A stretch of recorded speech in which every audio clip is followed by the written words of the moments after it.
Good morning, students. Our next topic is the epistasis. First of all, what is the meaning of epistasis? Epi means upon and stasis means stable. या upon stable. तो इसका meaning क्या होगा, पहले मैं definition समझाती हूँ, फिर आपको अच्छे से समझ आएगा. It is the phenomena of suppressing the expression of a gene by another non allelic gene. तो उन्होंने बोला एपिस्टेसिस में क्या होगा, ये एक ऐसा फिनोमिना है जिसमें क्या हो रहा है, कोई एक जीन के एक्सप्रेशन सुप्रेस हो रहे हैं. कौन कर रहा है suppress? Bye another non allelic gene. For example suppose करो हमारे पास 2 जीन है, ठीक है, पी एंड क्यू.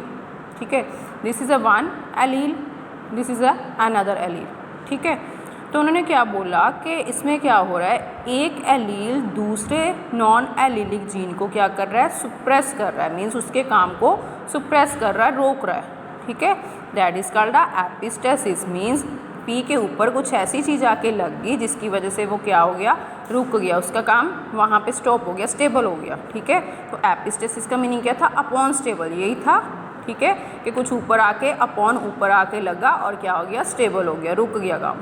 ठीक है, तो एपिस्टेसिस का मीनिंग क्या होगा, it is the phenomena of suppressing the expression of a gene. क्या हुआ इसमें, एक्सप्रेशन ऑफ जीन का जो काम था वो क्या हो गया, सुप्रेस हो गया. किसने किया, bye another non allelic gene. एक और नॉन एलिलिक जीन ने सुप्रेस किया उसको. Clear. Next, the gene which suppress the expression of non allelic gene. अब वो जीन जो दूसरे नॉन एलिलिक जीन को सुप्रेस कर रहा है, that gene is called the epistatic gene. ठीक है, तो क्यू जीन को क्या बोलेंगे, एपिस्टैटिक जीन, जो क्या कर रहा है, किसी और नॉन एलिलिक जीन के काम को सुप्रेस कर रहा है. ठीक है, एंड द पी जो सुप्रेस हो रहा है, ठीक है, उस जीन को क्या बोलेंगे, hypostatic gene. Clear. So this is the epistasis topic. ठीक है, तो next topic is the pleiotropy. Pleiotropy में क्या होगा, gene which control more than one character is called pleiotropic gene.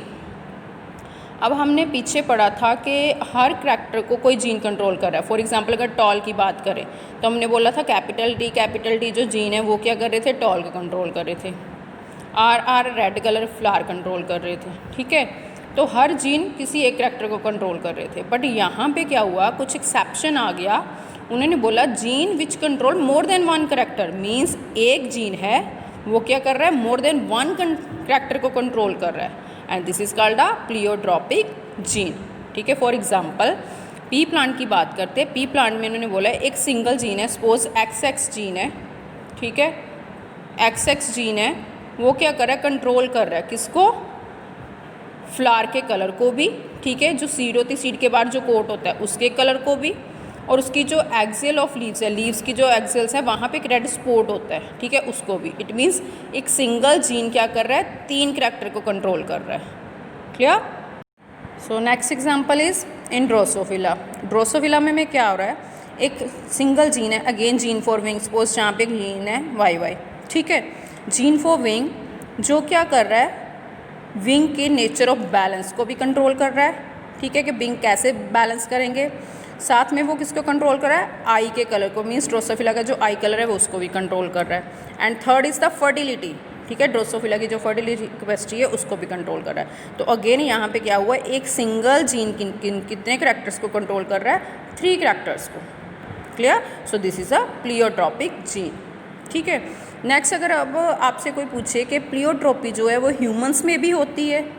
ठीक है, कि जो ह्यूमन की बॉडी में ऐसा कोई जीन है जो मोर देन वन करैक्टर को कंट्रोल कर रहा है, then your answer is yes. ठीक है, तो there is a next example, human disease. Human disease कौन सी है, सिकल सेल एनीमिया. हमने पहले भी पढ़ी थी sickle cell anaemia. Human disease में सिकल सेल एनीमिया में क्या होता है, एक सिंगल जीन है. ठीक है, जो क्या कर रहा है, सिकल सेल एनीमिया कोज कर रहा है. ठीक है, और उसी जीन की वजह से क्या हो रहा है, और डिसीज़ भी हो रही है, ब्लाइंडनेस भी हो रही है, लीवर फेलियर भी हो रहा है, हार्ट अटैक भी हो रहा है. ठीक है, एक्चुअली में क्या होता है, जब ये सिकल सेल जो होते हैं, जब बेबी की ग्रोथ होती है, ठीक है, जब ग्रोथ हो रही है तो ये जीन क्या करते हैं, जब ग्रोथ हो रही है तो दूसरे ऑर्गन को अफेक्ट कर देते हैं. ठीक है, तो stop the development of organ. Almost all सभी ऑर्गन को इफेक्ट करता है ये. ठीक है, सो क्या हुआ, gene which cause disease anaemia, वो जीन. ठीक है, सपोज कोई XX जीन है gene which cause disease anaemia, ऐसा जीन जो क्या कर रहा था, एनीमिया कॉज कर रहा था, वो साथ में और क्या कर रहा है, change the type of haemoglobin, उसने क्या कर दिया, ठीक है, जो हमारा हीमोग्लोबिन है, ठीक है, HB, ठीक है, उसकी टाइप को चेंज कर दिया। ठीक है, हमने पीछे पढ़ा था नॉर्मल में HB था और जब चेंज हो जाता तो क्या हो जाता है HBS। ठीक है, चेंज हो गया। इसके साथ क्या कर दिया, change the form of red corpuscles, हमारे जो रेड ब्लड सेल्स हैं उनको चेंज कर दिया। रेड ब्लड जो थे, ठीक है, नॉर्मल थे, और इसकी शेप क्या होगी, सिक्कल सेल। ठीक है, शेप चेंज होगी। क्लियर। तो ये जीन क्या कर रहे हैं, साथ में और करैक्टर्स को भी अफेक्ट कर रहे हैं। ठीक है, उनको कंट्रोल कर रहे हैं। So this is the human disease sickle cell anaemia. अब यहाँ पे एक बात पूछ लेते हैं कि जो एक जीन है, हम बोल रहे हैं कि जो एक जीन है वो 3 करैक्टर्स को या 2 करैक्टर्स को 4 करैक्टर्स को कंट्रोल कर रहा है, तो वो जो सभी करैक्टर्स है सबको इक्वली इफेक्ट करेगा या डिफरेंट इफेक्ट कर सकता है। ठीक है, देन योर आंसर क्या होगा, not essential that all traits are equally influenced.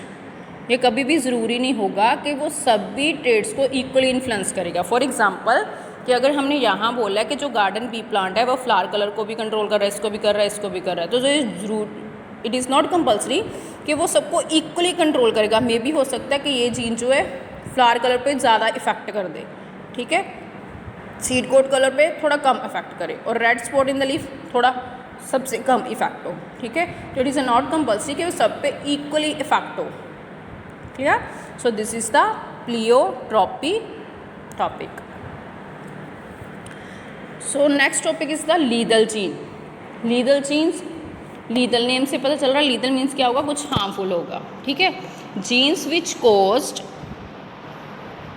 Death of individual when it comes in homozygous condition.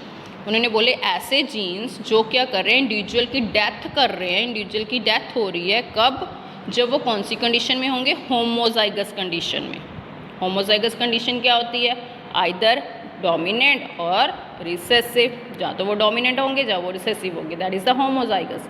तो ऐसे जीन, उन्होंने बोला कुछ जीन ऐसे हैं जब वो होमोजाइगस कंडीशन में आ जाते हैं तो वो इंडिविजुअल की डेथ कॉज कर देते हैं, that is called the lethal gene. ठीक है, लीदल जीन में भी डोमिनेंट और रिसेसिव, तो लीदल जीन उन्होंने बोला डोमिनेंट भी हो सकते हैं, रिसेसिव भी हो सकते हैं, बट अगर मेजोरिटी देखें तो रिसेसिव फॉर्म में ये ज़्यादा हार्मफुल होते हैं। ठीक है, now take one example, here I am taking the example of again sickle cell anaemia. ठीक है, here is one father and mother. ठीक है, यहाँ पे जो फादर और मदर है वो दोनों के कैरियर है। कैरियर मीन्स उनके पास एक नॉर्मल एलील है और एक क्या है, डिफेक्टिव है। ठीक है, सिमिलरली नॉर्मल और डिफेक्टिव। तो यहाँ पे जब इनकी नेक्स्ट जनरेशन बनी, नेक्स्ट जनरेशन में क्या हुआ, HBA, यहाँ पे बना HBA, HBS, HBA, HBS। अब यहाँ पे क्या हुआ, जो AA वाला था वो तो नॉर्मल हो गया, जो AS है वो क्या हो जाएगा, कैरियर।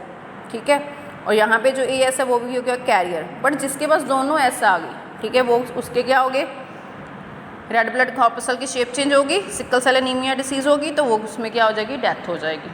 ठीक है, जो सिक्कल सेल, जब RBC की शेप चेंज हो जाती है, सिक्कल सेल हो जाती है, तो वो क्या होती है, कैपिलरी को ब्लॉक कर देते हैं, जिसकी वजह से क्या होगा, आगे मूवमेंट नहीं हो पाएगी, तो जिसकी वजह से डेथ हो जाती है। ठीक है, तो जब ये क्रॉस हुआ, ये क्रॉस के बाद रेशियो क्या आई, 2:1। 2:1 कैसे आई, कैरियर कितने हैं हमारे पास 2, नॉर्मल कितना है 1, ये तो क्या हो गया, डाई हो गया। ठीक है, तो एक्चुअली अगर हम मेंडल के अकॉर्डिंग देखते हैं, मेंडल के अकॉर्डिंग रेशियो क्या आनी चाहिए थी, 3:1, बट यहाँ पे रेशियो कितनी आई, 2:1। क्यों आई, क्योंकि यहाँ पे कुछ लीदल जीन आ गए, हार्मफुल जीन आ गए, जिन्होंने क्या कर दिया, डेथ कॉज कर दी। Clear. So this is the lethal gene.